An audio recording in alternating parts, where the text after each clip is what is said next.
Hi ஹலோலி people எல்லாருக்கும் ஒரு மிகப்பெரிய வணக்கம். ஸோ இந்த கிறிஸ்மஸ் ஸ்பெஷலாக நம்ம தமிழ் சினிமாவிலேருந்து ரிலீஸ் ஆகிருக்கிற படம் தான் வெற்றிமாறன் அவருடைய இயக்கத்தில் விடுதலை பார்ட் 2. விடுதலை பார்ட் 1 பார்த்தவங்களுக்கு அந்த படம் எந்த மாதிரி ஒரு இந்த கல்ட் கிளாசிக் கிராஃப்ட் அப்படின்றது நல்லா தெரியும். சூப்பர்பாக எழுதப்பட்ட நம்ம குமரேசன் அவர்களுடைய கதை, அதுக்கப்புறமா நம்ம ரைஸ் ஆஃப் வாத்தியார் பெருமாள் அப்படின்ற மாதிரி அந்த படம் முடிஞ்சிருக்கும். கரெக்டாக பெருமாள் வாத்தியார் அரெஸ்ட் பண்ணுறதோடு அந்த படம் முடிஞ்சிருக்கும். இந்த செகண்ட் பார்ட்டை பொறுத்த வரைக்கும் அந்த பெருமாள் வாத்தியார் அரெஸ்ட் ஆனதுக்கு அப்புறமா பெருமாள் வாத்தியாருடைய முன்கதை, அதுக்கப்புறமா கடைசியாக பெருமாள் வாத்தியாருக்கு என்ன நடந்துச்சு அப்படின்றது தான் கான்செப்ட்.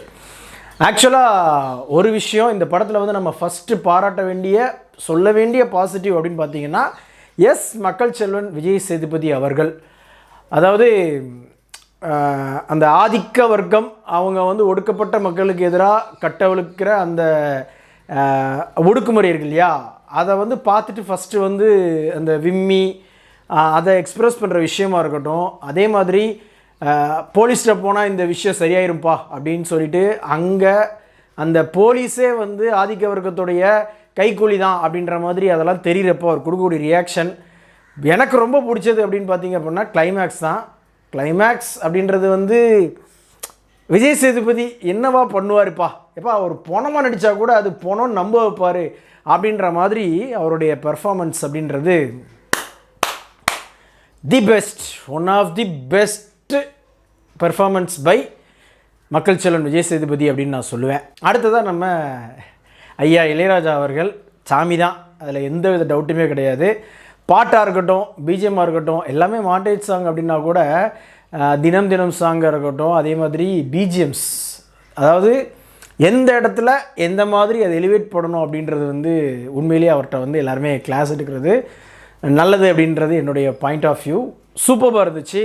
ரொம்ப இறைச்சல் இல்லாமல் எப்படி வாத்தியார் எலிவேட் பண்ணணும், எப்படி இந்த குமரேசன் கேரக்டரோட இந்த இன்னசென்ஸ் அதை காட்டணும். அதே மாதிரி குமரேசன் நம்ம வாத்தியார் அவருடைய பேச்சில் எந்த மாதிரி இன்ஃப்ளூயன்ஸ் ஆகி என்னவா மாறுறாரு அப்படின்ற அந்த விஷயம் இருக்கு இல்லையா, அது எல்லாத்துக்குமே நம்ம இளையராஜா அவர்களுடைய அந்த பிஜிஎம் அப்படின்றது அந்த இசையிலேயே படம் காட்டுது அப்படின்னு நான் சொல்லுவேன்.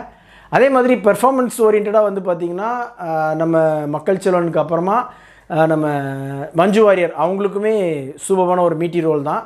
அதே மாதிரி பண்ணையார்களாக வரக்கூடிய எல்லாருமே பார்த்திங்கன்னா உண்மையிலே பண்ணையார் மாதிரியே.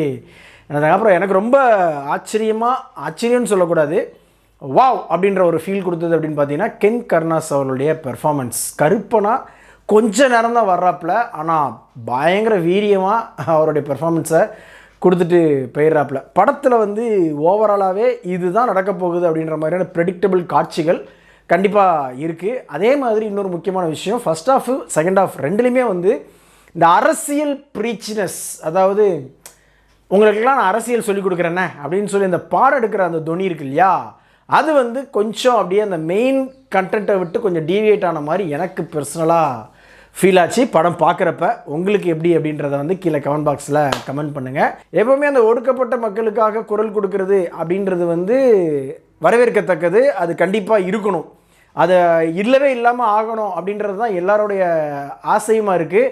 ஆனால் இங்கே அரசியல் பண்ணுறவங்க அப்படின்றவங்க அந்த விஷயத்தை வச்சு தான் ஒட்டுமொத்தமாக இங்கே அரசியலே பண்ணிகிட்ருக்குறாங்க அப்படின்ற அந்த விஷயமும் இருக்கு இல்லையா, அதை ஏன் இன்னும் பொலிர்னு மூஞ்சில் அடித்த மாதிரி வெற்றிமாறன் அவர்கள் சொல்லலை அப்படின்றது எனக்கு வருத்தமாக இருக்குது. அதே மாதிரி முதல்வர் த சூப்பர் பாஸ் அவர் பார்த்திங்கன்னா ரொம்ப இன்னசென்ட்டே. இங்கே இந்த ஆட்சியாளர்கள், அதாவது கவர்மெண்ட் ஸ்டாஃப்ஸ் இருக்காங்க இல்லையா, அதாவது தலைமைச் செயலாளர், அப்புறமா மாவட்ட ஆட்சியாளர், அதுக்கப்புறமா போலீஸ் ஹை கமிஷனர், இவங்கெல்லாம் தான் ஒரு குற்றத்தை எப்படிலாம் மூடி மறைக்கிறாங்க அப்படின்ற மாதிரி சொல்லியிருக்காங்களே தவிர்த்து ஏதோ முதலமைச்சர் அந்த சூப்பர் பாஸ்க்கு எதுவுமே இவங்க சொல்கிறது தான் அவர் நம்புகிறாரு அப்படின்ற மாதிரி ஒரு விஷயம்லாம் சொல்கிறது ஒரு பெரிய பாட்டி வடை சுற்ற கதையை சொன்ன மாதிரி எனக்கு பர்சனலாக ஃபீல் ஆச்சு. கண்டிப்பாக, அதாவது நீங்கள் இந்த ஒரு வெள்ளைக்காரன் காலத்துலேயோ அந்த மாதிரிலாம் சொல்லலை.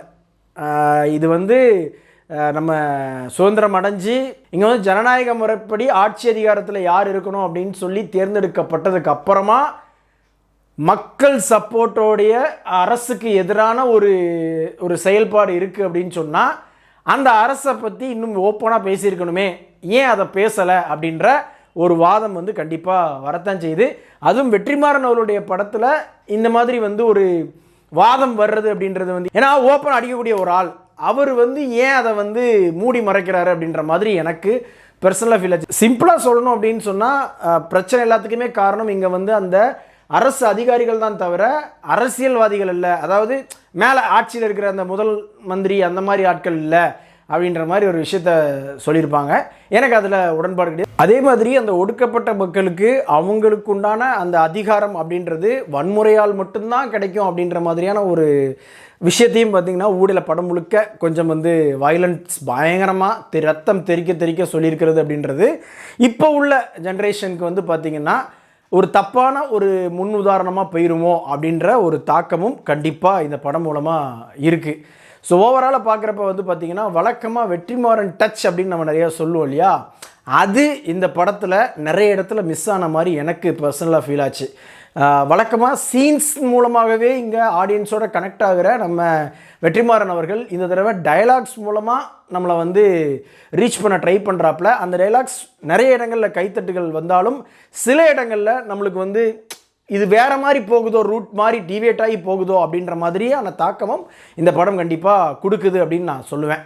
எப்போவுமே நம்ம தமிழ் சினிமாவில் வந்து அந்த சீக்வல் 2வது பாகம் அப்படின்றது வந்து பார்த்திங்கன்னா ஒரு பெரிய இம்பேக்ட் வந்து அந்த ஃபஸ்ட்டு பார்ட் கொடுத்த அளவுக்கு இருக்காது.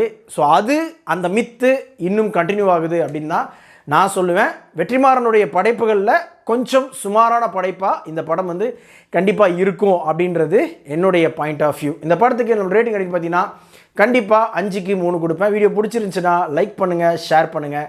சேனல்ஸோட வீடியோஸை ஒன்று பார்க்கணும் அப்படின்னா உடனே நம்ம சேனலை சப்ஸ்கிரைப் பண்ணுங்கள். எதையுமே பொலிர்னு பேசக்கூடிய ஆளுப்பா நம்ம வெற்றிமாறன். அவர் ஏன் அப்படியே மூடி பூசி மூழ்கி